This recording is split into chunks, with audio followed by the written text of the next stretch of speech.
Olá, tudo bem? Meu nome é Ana Paula Risson, sou psicóloga, sou mestre em Ciências da Saúde e doutoranda em Psicologia.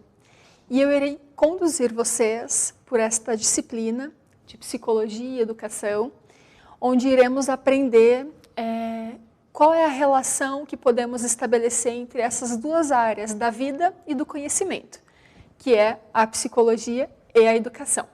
Que tenhamos bons ciclos de aula. Bom, para começo de estudo, eu gostaria de ler com vocês o conceito de desenvolvimento humano. Desenvolvimento humano é um processo complexo e multideterminado, que acontece ao longo de toda a vida do ser humano e é resultado das interações de uma pessoa com o meio ambiente. É uma área do conhecimento e da ciência na qual se observam os aspectos em que as pessoas se transformam desde a concepção até a morte. Muito bem. Este conceito, uma síntese de vários autores que estudam sobre o desenvolvimento humano, eles nos indicam de que o desenvolvimento humano, ele é algo complexo, e que por ser complexo, então, a gente não consegue reduzir o desenvolvimento humano a uma fase de vida, ou a um fator, ou a uma idade, ou atribuir a dificuldade ou a uma deficiência no desenvolvimento humano a um único fator. Então, desenvolvimento humano é esse processo que nos acompanha enquanto seres humanos, desde a nossa concepção, então, desde a vida intrauterina, até a nossa morte. Adiante na disciplina, a gente vai estudar de como que o desenvolvimento humano ele está presente em todas as fases, inclusive na velhice, que é onde muitos profissionais, muitos teóricos acabam se afastando dessa reflexão de que não existe o desenvolvimento humano na velhice, Então, o desenvolvimento humano é uma área do conhecimento, é uma ciência, é um tema que perpassa diversas disciplinas e profissões. Então, por que a gente vai começar a nossa disciplina de Psicologia da Educação, por esse tema do desenvolvimento humano? Porque no processo de educação, ou nos contextos de educação, há muito desenvolvimento humano acontecendo nas crianças, nos jovens, nos adultos. Então, a gente vai entender como que as diferentes fases do desenvolvimento humano estão presentes no contexto de educação, e como que o professor ou os agentes que estão envolvidos nesse processo podem contribuir. Seguindo com a nossa aula, fatores influenciadores no desenvolvimento humano, então. O primeiro deles é a hereditariedade, que se refere a condições ou características inatas ou herdadas dos progenitores. E o segundo fator influenciador é o ambiente, que são as características e condições do contexto em que uma pessoa está inserida. Quando a Papalha e a Feldman, que são duas autoras norte-americanas, tratam da questão do desenvolvimento humano, elas vão, em toda a sua teoria, em todas as suas contribuições, fazendo essa relação de todos os fatores que perpassam o desenvolvimento humano. E aí, nesta parte da aula, eu quero chamar a atenção para dois grandes fatores, que é a hereditariedade, ou seja, são os aspectos, as características genéticas, biológicas, que herdamos dos nossos progenitores. E essas características vão nos ditar uma condição de vida, em que alguns aspectos podem ser potencializados e alguns aspectos a gente vai precisar aprender a lidar com eles. Por que eu falo isso? Porque nesse momento da ciência, por exemplo, da humanidade, para algumas doenças e algumas condições de vida, e nisso está incluso síndromes, alguma deficiência, a gente ainda não tem uma resposta da ciência ou um tratamento de reabilitação adequado que tire essa condição, né, da pessoa.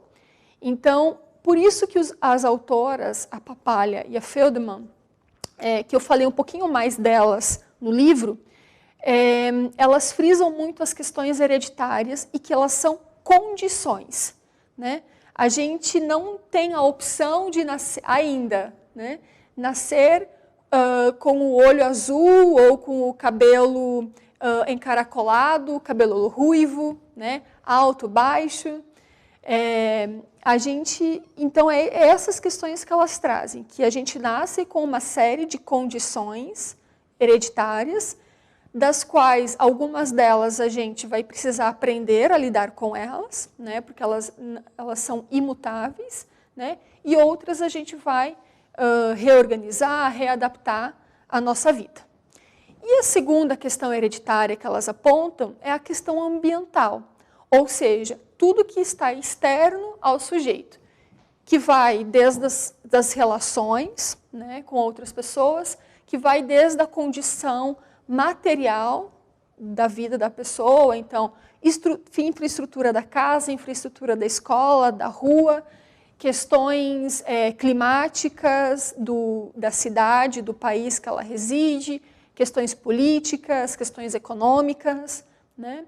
Então, são todas as questões que estão externas ao corpo humano, ao sujeito, né?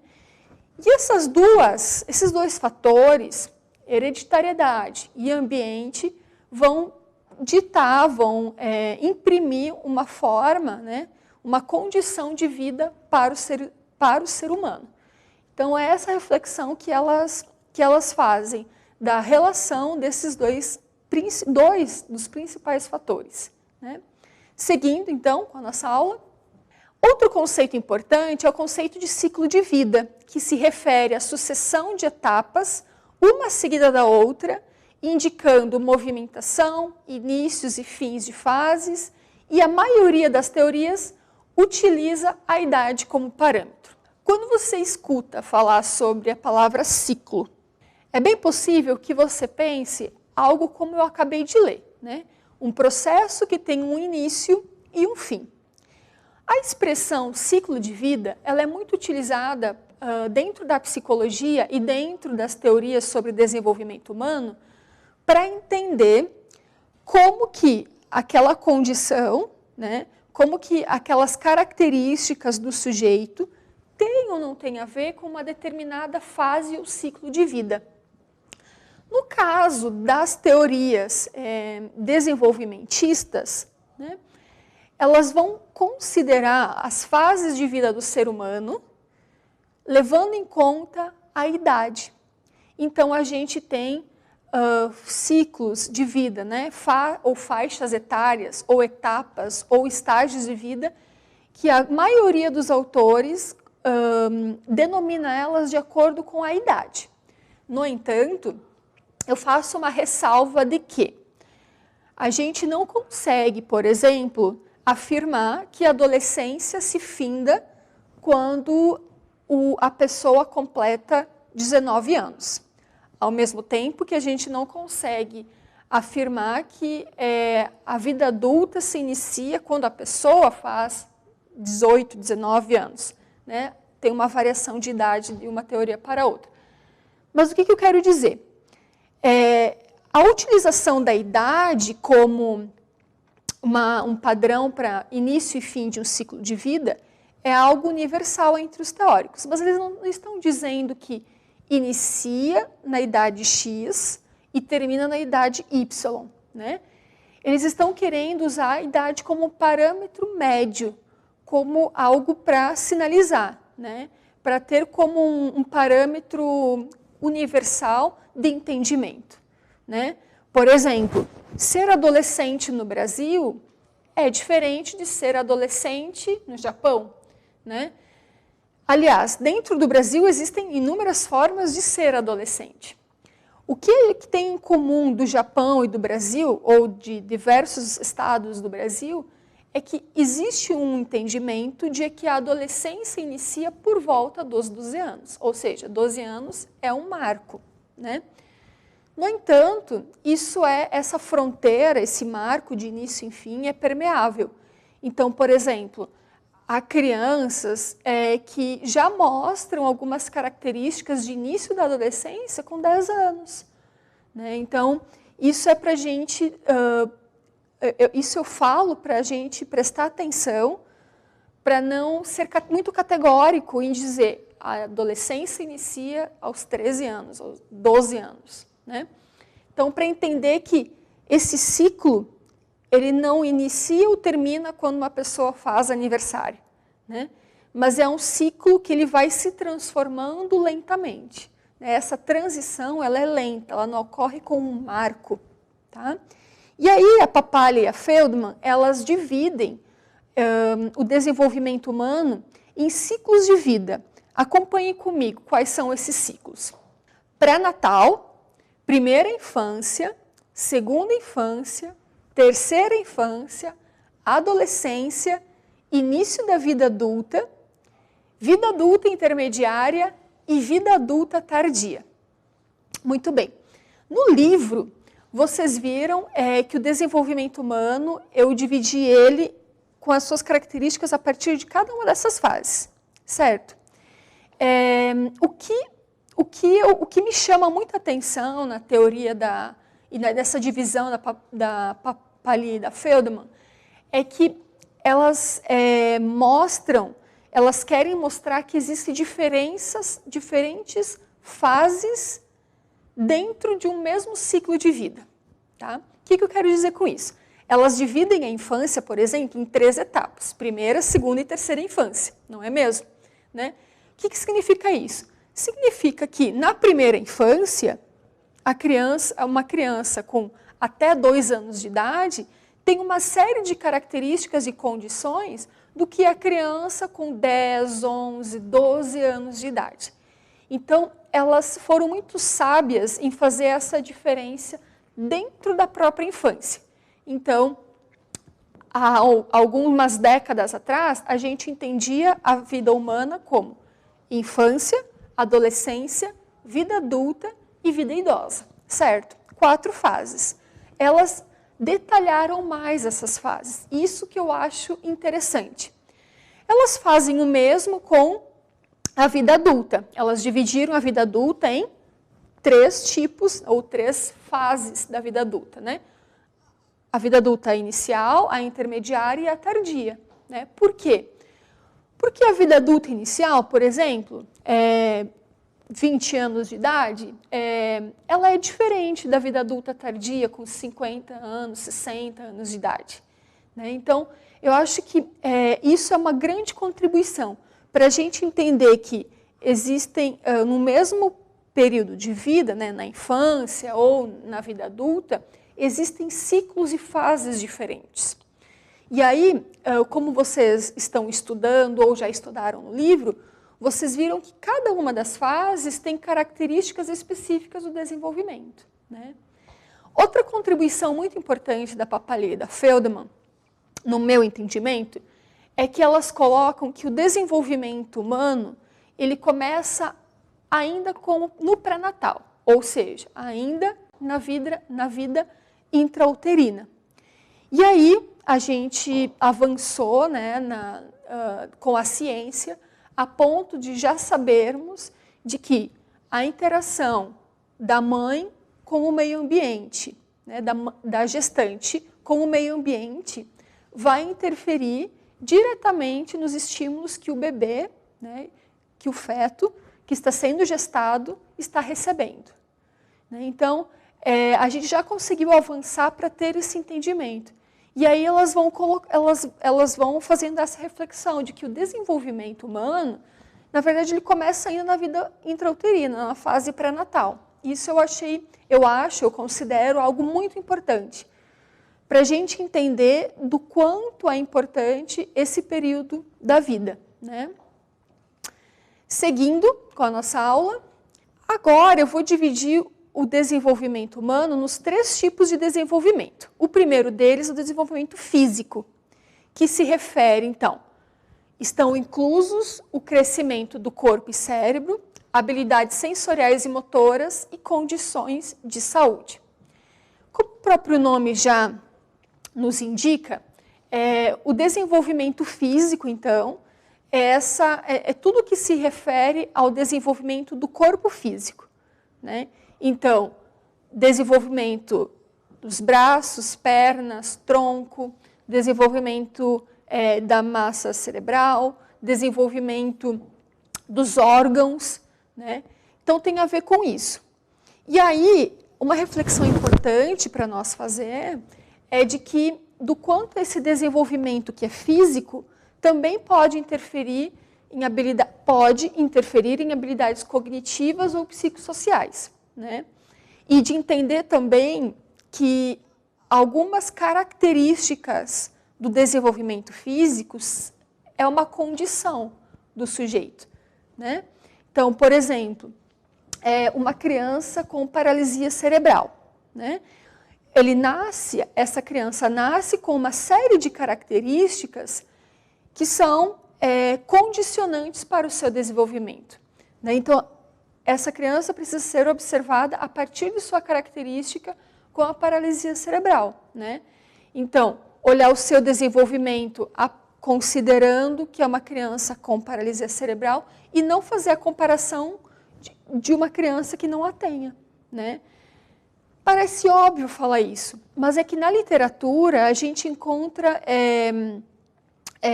muitos referenciais que não fazem essa diferenciação, né? Então, pode ser que em alguns contextos isso seja esquecido de ser observado. O segundo tipo de desenvolvimento é o desenvolvimento cognitivo. Acompanhe comigo. No desenvolvimento cognitivo estão inclusos a aprendizagem formal e informal, memória, atenção, linguagem, raciocínio e criatividade. O desenvolvimento cognitivo, então, tem a ver com todo o processo de aprendizagem de um sujeito, né? Então, a todas as suas habilidades e aprendizagens que ele vai adquirir ao longo de sua vida, né? Então, na outra aula, na aula 3, a gente vai estudar os processos psicológicos básicos do comportamento, que é a linguagem, pensamento, memória, né? E esses processos psicológicos têm relação direta com os aspectos cognitivos, né? Então, como a Papalé e a Feldman colocaram, aprendizagem formal, né? Aprendizagem formal no contexto de educação, ou a aprendizagem informal, que é aquela que acontece fora desse contexto, que é a aprendizagem que acontece no dia a dia, dentro de casa, na relação com os pais, na relação com os familiares, amigos, né? Vizinhos, colegas. Então, o desenvolvimento cognitivo tem a ver, então, com essa capacidade da aprendizagem formal e informal. E o terceiro tipo de desenvolvimento é o desenvolvimento psicossocial. Acompanhe comigo. No desenvolvimento psicossocial estão integradas as emoções, personalidade, interação e condições sociais. Quando a Papalé e a Feldman falaram sobre o desenvolvimento psicossocial, houve um questionamento de por que não separar então desenvolvimento social e desenvolvimento psicológico, né? E a resposta delas foi de que o desenvolvimento psicossocial ele vai integrar esses dois âmbitos da vida que são inseparáveis, né? Ou seja, o desenvolvimento psicológico ele se dá na interação do sujeito com o meio, né? Então elas trazem essas questões. E para além disso, esse contexto, esse meio, né, ele vai contribuir diretamente com o desenvolvimento da personalidade, com o desenvolvimento da cognição, com o desenvolvimento de características psicológicas. Então, esse é o desenvolvimento psicossocial de acordo com Papalé e Feldman. Muito bem, seguindo com a nossa aula, vou falar sobre os 7 princípios de Paul Baltes. Eu vou falar todos eles e depois a gente vai dialogar sobre eles. O primeiro, o desenvolvimento acontece durante toda a vida. O segundo, o desenvolvimento humano é multidimensional. Terceiro, o desenvolvimento humano é multidirecional. Quarto, a influência relativa aos aspectos biológicos e culturais muda ao longo da vida. Quinto, o desenvolvimento humano implica em modificar e distribuir a distribuição dos recursos. Sexto, o desenvolvimento humano mostra plasticidade. 7, o desenvolvimento humano sofre influência do contexto histórico e cultural. Muito bem. Paul Baltes foi um importante teórico no assunto, na temática do desenvolvimento humano. E a principal contribuição dele, há décadas atrás, foi de que o desenvolvimento não acontece somente até a vida adulta. Então, a especificidade dos estudos do Paul Baltes é que o desenvolvimento acontece até o dia da morte, da concepção até a morte. E ele foi um psicólogo à frente do seu tempo, porque ele foi fazer esta consideração em um período que se entendia que na velhice as pessoas só perdiam capacidades e recursos de desenvolvimento. E ele foi lá e disse assim, não, a gente aprende, a gente tem a capacidade de se desenvolver como ser humano também na velhice. E ele faz inúmeras contribuições sobre o que é o desenvolvimento humano. Então, ele vai falar que ele é multidimensional, ou seja, a gente se desenvolve na interação com diversos aspectos, com diversos fenômenos e sujeitos ao longo de toda a nossa vida. Então, as pessoas aprendem no contexto educacional, no contexto universitário, mas elas também aprendem na interação com o colega de trabalho, assistindo um filme, na interação com a família. Outra contribuição dele foi de que é multideterminado, e multideterminado e diferente ao longo da vida. Isso significa o quê? Significa que na infância, por exemplo, a principal rede de promotora de desenvolvimento de uma criança é a escola, é a família. Na adolescência, na vida adulta, esses 2 fatores mudam, se alteram. Então, passam a ser outras pessoas, outros atores. Outra contribuição do Paul Baltes se refere aos aspectos biológicos do desenvolvimento humano. Então, ele desloca o entendimento dele do social e do intrapessoal, com as questões biológicas. Então, ele vai falar da geração dos hormônios do corpo, ele vai falar das deficiências de algum nutriente do corpo. Então, ele faz várias contribuições nesse sentido. Outra questão também é que, segundo ele, há determinadas fases de vida que a gente aprende algo a mais, em detrimento de diminuir a aprendizagem de outro aspecto. Por exemplo, eu posso hoje, adulta, eu posso estar me dedicando a estudar a minha profissão, psicologia, cada vez mais estudando a psicologia. E eu me afastei das atividades artísticas, digamos, por exemplo. Então, eu me dediquei mais à aprendizagem da psicologia, mas eu me afastei de outra aprendizagem, que é a aprendizagem artística. Na escola, a gente tem aulas de práticas artísticas, e depois não tive mais. Ou então, por exemplo, eu me dedico ao estudo da psicologia e me afasto da prática esportiva, ou seja, deixo de me desenvolver enquanto uma atleta amadora.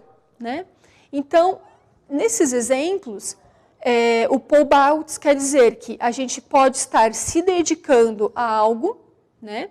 Então, aprofundando as nossas habilidades e características em algo, em algum aspecto da vida humana, e não intensificando, não promovendo outros aspectos, né?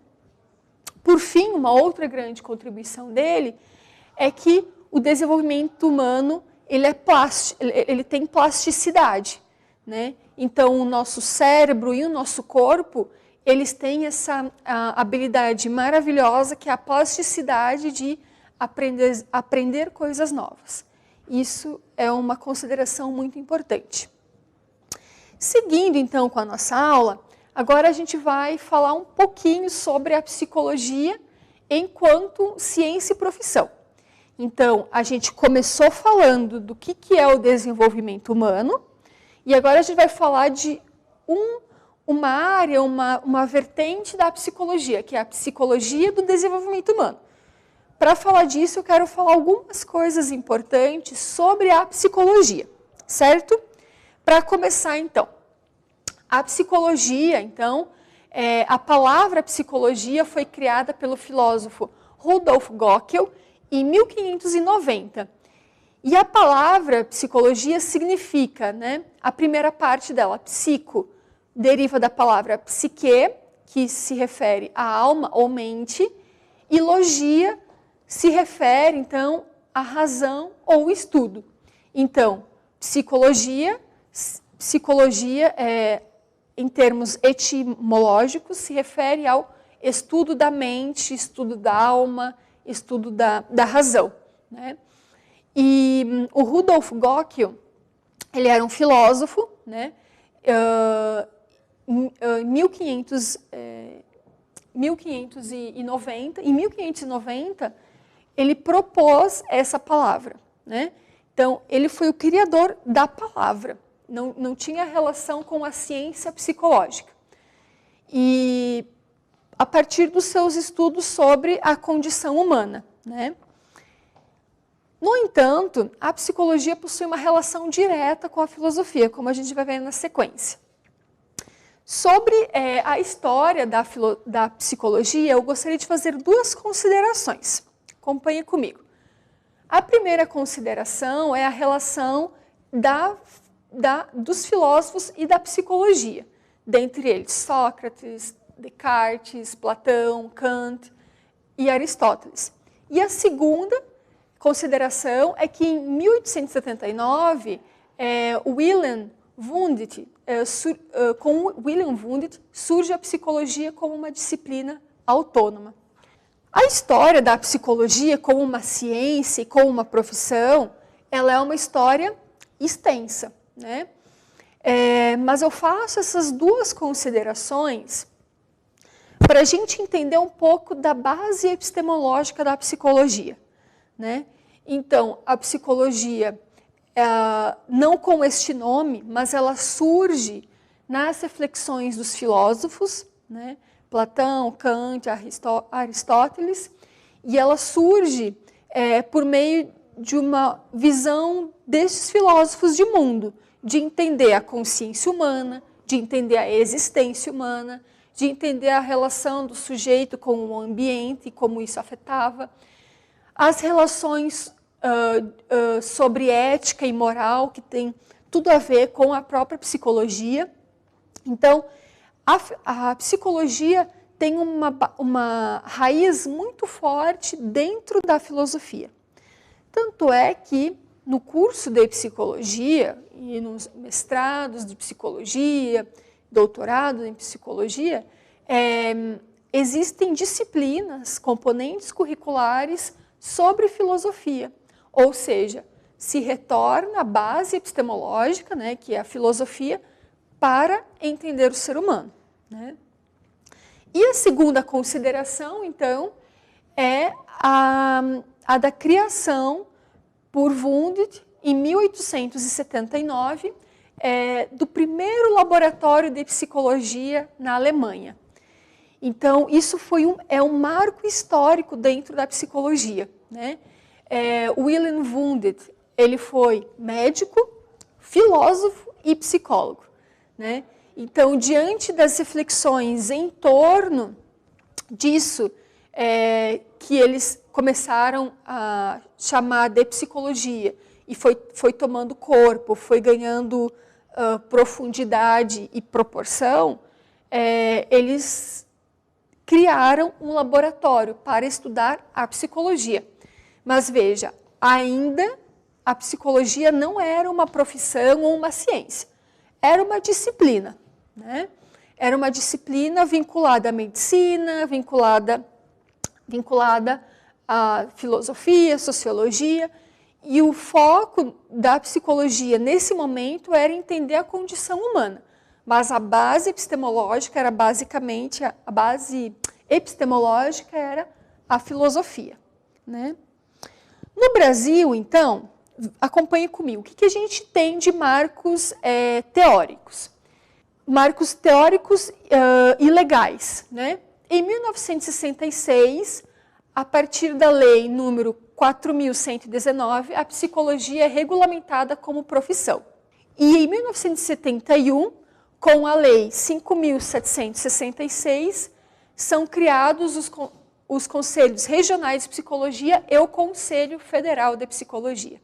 Bom, então, praticamente 100 anos depois de que a psicologia surge na Alemanha, num laboratório de uma universidade, com William Wundt, no Brasil surge, então, é aprovada a lei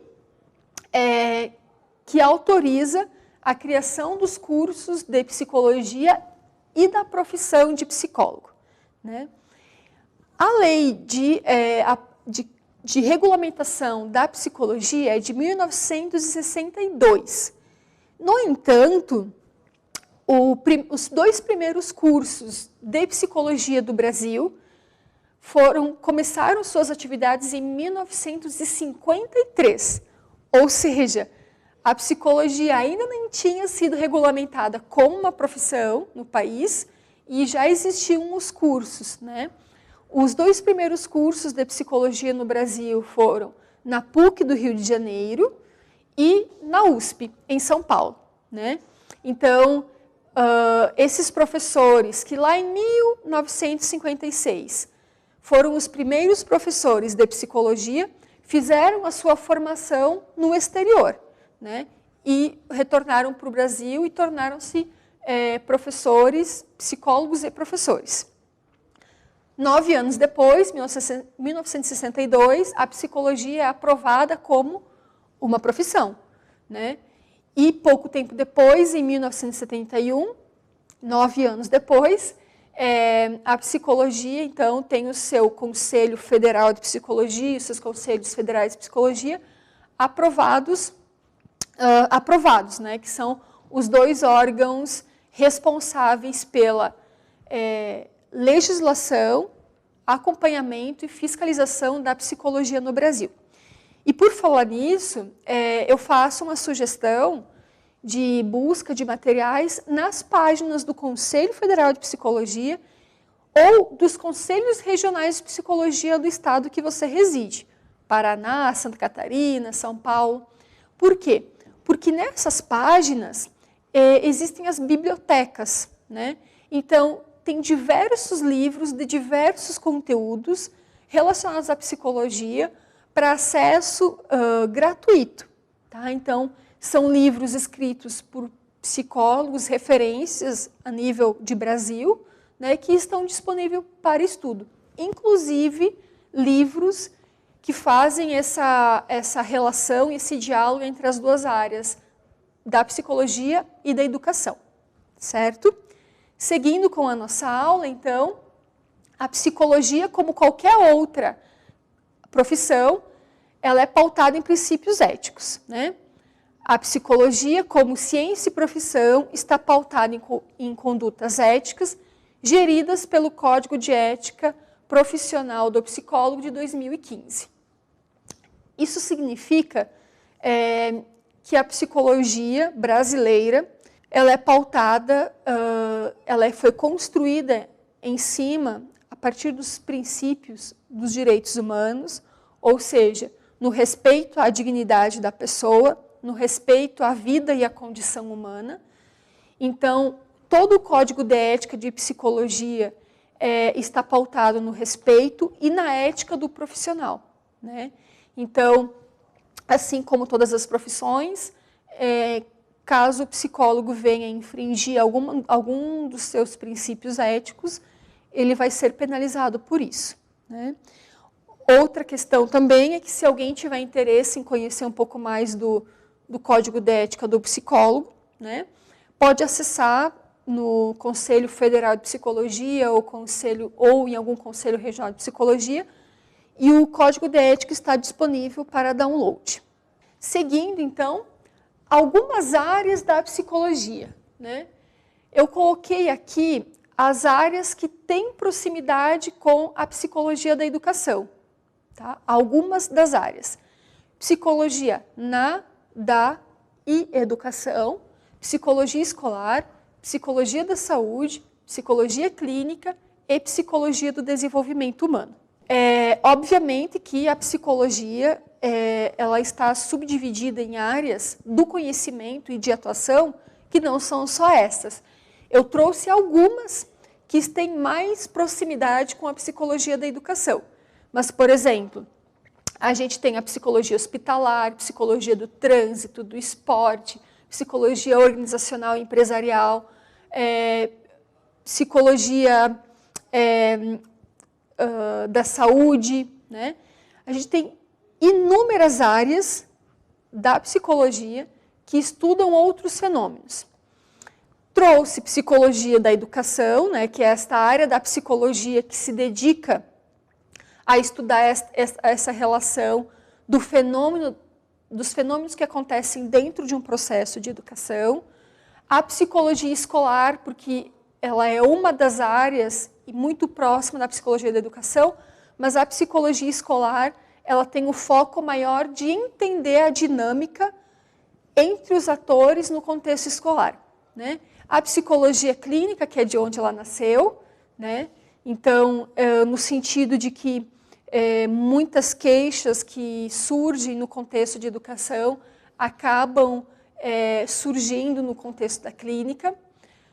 Trouxe também, descrito no slide, né, a psicologia da saúde, porque eu tenho uma relação direta com a psicologia da saúde e eu entendo que psicologia da saúde e psicologia da educação têm relação direta, né?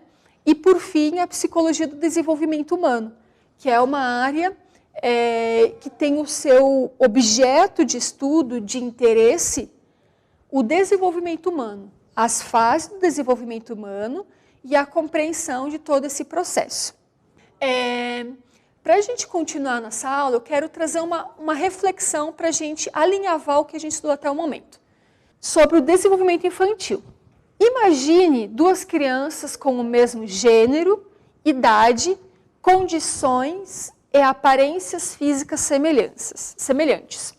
A diferença entre elas é que uma mora na zona rural e a outra na zona urbana, de uma mesma cidade. O que eu quero trazer com isso? Eu quero conectar tudo o que a gente estudou até este momento nessa aula.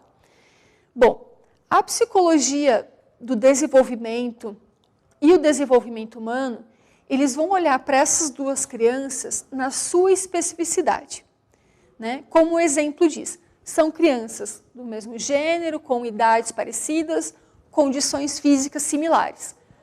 No entanto, a relação dessa criança com o meio, fator ambiental, e as condições hereditárias dela vão determinar o seu desenvolvimento psicossocial, cognitivo e físico. E é essa especificidade que a psicologia do desenvolvimento humano busca compreender, né? Por que é que uma criança possui uma determinada característica de desenvolvimento se uma outra criança muito próxima a ela tem um outro tipo de desenvolvimento? Então, o foco, né, o objeto de análise e de intervenção é isso. Como que a psicologia pode compreender esta criança, os múltiplos fatores que estão em torno dela e que estão determinando o seu desenvolvimento e como que a psicologia pode criar mecanismo de intervenção para promover maiores habilidades de desenvolvimento físico, cognitivo, motor, psicológico, né? E, consequentemente, promovendo maiores condições de saúde, promovendo dignidade, promovendo inclusão, né? Então, esse é o foco de análise da psicologia do desenvolvimento. A partir de tudo que já se sabe do desenvolvimento humano, né, da teoria que a gente viu na nossa primeira parte da aula, utiliza-se disso como uma lupa para olhar para o sujeito, né? Reforçando o que a gente acabou de estudar, a psicologia e o desenvolvimento humano, né, inicialmente focava o desenvolvimento humano nos aspectos biológicos e atualmente compreende o sujeito de forma sistêmica. Inicialmente, a psicologia do desenvolvimento humano, ela tinha como foco de análise o desenvolvimento físico, biológico do sujeito. Então, a intenção, o foco de análise da psicologia do desenvolvimento era entender como que a condição física interferia, né, na condição psicológica da criança, né? No entanto, com o avanço da ciência, com o aprimoramento de alguns instrumentos técnicos e de avaliação, os teóricos começaram a observar que haviam outros fatores importantes nesse processo que não só a habilidade física, né?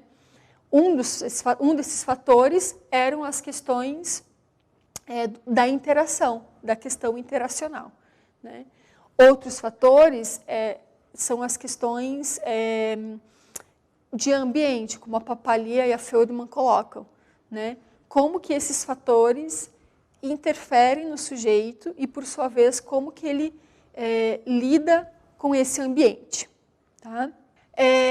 Para finalizar, então, a nossa aula, o desenvolvimento humano requer um olhar sistêmico e integrador sobre o ser humano. A psicologia contribui para compreender a especificidade de cada processo do desenvolvimento. Muito bem, vamos recapitular a nossa aula. A nossa aula iniciou falando sobre o conceito de desenvolvimento humano, que é um processo complexo, multideterminado e que acompanha o sujeito ao longo de sua vida. Depois, a gente estudou, a gente entendeu que existem dois grandes fatores que interferem no desenvolvimento humano, que são os fatores ambientais e os fatores hereditários. Na sequência, a gente entendeu que o desenvolvimento humano pode ser de ordem física, cognitiva ou psicossocial, e que cada um desses tipos de desenvolvimento possui características específicas. Estudamos também o ciclo de vida, ou também ciclo vital, né? E entendemos que cada fase de vida, né, possui algumas características relacionadas àquela fase de vida, né? Para os autores, para a maioria dos autores, essas fases de vida são baseadas a partir da idade, mas isso não significa que são marcos rígidos ou fronteiras impermeáveis, né? A transição de uma fase para outra, ela acontece gradativamente. Estudamos também um pouquinho da psicologia, né? Estudamos que ela tem a sua base epistemológica na filosofia, que o primeiro laboratório de psicologia surgiu na Alemanha, com Wilhelm Wundt. E o que eu gostaria de repassar como uma contribuição para esta aula é da gente observar o ser humano na sua amplitude e na sua complexidade. O Edgar Morin é um teórico que ele fala sobre a complexidade. E E ele fala de que é impossível a gente reduzir algo complexo a uma palavra. E, para mim, essa consideração do Mohan faz sentido e eu gostaria de trazer para essa reflexão final, né? Quando a gente está interagindo com o nosso paciente, com o nosso aluno, nas nossas interações de trabalho, nas nossas interações pessoais, a gente precisa entender esse sujeito que está na nossa frente como um sujeito que é resultado de múltiplos fatores, né? Ele não é só resultado da carga genética que ele carrega dos seus progenitores. Ele é resultado de tudo aquilo que está consciente para ele, né, dessas interações de mundo que ele estabelece e de aspectos inconscientes que a gente vai ver na aula seguinte, né? Então, eu entendo que esse olhar sistêmico que a gente deve ter sobre o sujeito é entendê-lo nessa complexidade do desenvolvimento humano e não determinar que ele é resultado de um ou outro fator, né? A psicologia vai se dedicar a entender como que ela pode compreender e intervir no desenvolvimento humano a partir das suas ferramentas teóricas e técnicas, né? Como que ela pode promover saúde mental para uma criança a partir das suas ferramentas teóricas. E a pergunta que eu deixo para a gente refletir é como que o professor, o psicopedagogo, né, pode contribuir com o desenvolvimento do seu aluno que está no contexto escolar, né? Essa é uma reflexão importante para a gente não entender que desenvolvimento é somente a capacidade de aprender algo, né?